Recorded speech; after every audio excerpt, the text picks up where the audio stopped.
Welcome to How to Play the Electric Bass Part 3, and we're going to talk about how to hold the bass, where your hands go, and that sort of thing. So let's start with your right hand. Okay, so first thing is just take your thumb and just kind of rest it on one of these pickups, and then your fingers. You're going to use these two fingers to play. Okay, and so when we start playing, I want you to try and alternate between the two fingers. Even if we're just playing whole notes, just play a whole note and then a whole note with the other finger. Okay, so that's pretty much all you need to worry about. Just get that thumb on that pickup and keep these fingers hanging loose over, and then you're going to play with these two fingers. Okay, let's talk about the left hand. The left hand, your thumb is just going to go on the back of the neck, and then these four fingers, 1, 2, 3, and 4, are going to be what we use to play the strings, to push down on the string. So this is going to be what we call finger number 1. It's different than, like, if you have had piano lessons, usually your thumb is 1, and then 2, 3, 4, 5. But playing the electric bass, it's finger 1, 2, 3, 4.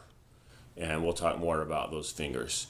And then they just go on the string, and when you're ready to play a string, you push down on the string right behind that fret. The silver thing is a fret. Okay, and that's a fret right here. Okay, so you're going to push down on that string behind that fret. And for now, whenever you play on this first fret, you're going to use your first finger. Second fret, you're going to use your second finger. Third fret, you're going to use your third finger. And fourth fret, you're going to use your fourth finger. Okay, so you notice that my hand doesn't, my fourth finger doesn't get all the way up there. That's okay. You're going to go 1, 2, 3, 4, and you're going to move that hand just a little bit to get there. Okay, it's important you learn it that way, because some kids try and learn just first finger on everything, and then what they find is that it's hard to play faster because they're trying to move their finger around everywhere. Whereas if you're doing 1, 2, 3, 4, you can move a lot faster on those notes. So the next thing is, when you play, go ahead and sit up in your seat. Sit on the front half of your chair, of the seat part of your chair. Just kind of imagine the front half. Sit there and just sit up and play. Now, you can play with it flat like this. Some kids do that. Some kids like to play when they're sitting a little more upright like this. And I'm good with either way, whatever you like better. Some kids just find it's easier to play, especially when they're just learning, to kind of check their hand position really quick right there and to look at their music. But some kids like to play this way too. So whatever works for you is fine. That's when we're sitting, and there's going to be times when you're sitting, and there's going to be times when you're standing to play the bass. So let's talk about standing. So when you're standing, you just stand. Make sure you stand tall. Don't slouch too much. And same thing. The strap can swivel either direction. You can still hold it this way if you want, keeping that thumb on the pickup. This hand up here to play, or you can play a little farther down this way if you want. Kind of try both. Play around a little bit with each and see what works best for you. Kind of find a spot, and you might be halfway between those two. That's fine too. Okay, so any of those spots are good. The other thing is your stand, your music stand.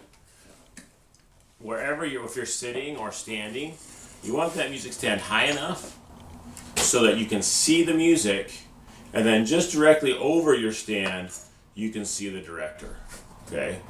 So if the camera were the director, I put my stand right here in between me and the director so that I could see my music right here, and just above I can see the director of the band, so that I can easily look at my music or at the camera or the director, either one, without doing too much moving around. Okay? So if you're standing, it'd be like that. If you're sitting, the stand will obviously be a little bit lower, but it would be in a good spot so that you could see the director. Go ahead and make sure you're looking on page 3 and 4. 3 shows a student standing and playing, and 4 shows a student sitting. Now, on your book, Excellent Achievement, Book 1 for Electric Bass, page 4 shows a student. She's slouching a little bit more than I'd prefer. She should probably be sitting up a little bit more. But other than that, it's good. And then also has some tips there on page 3 for how to hold it and some other things there. So read through those things and make sure you're caught up with us.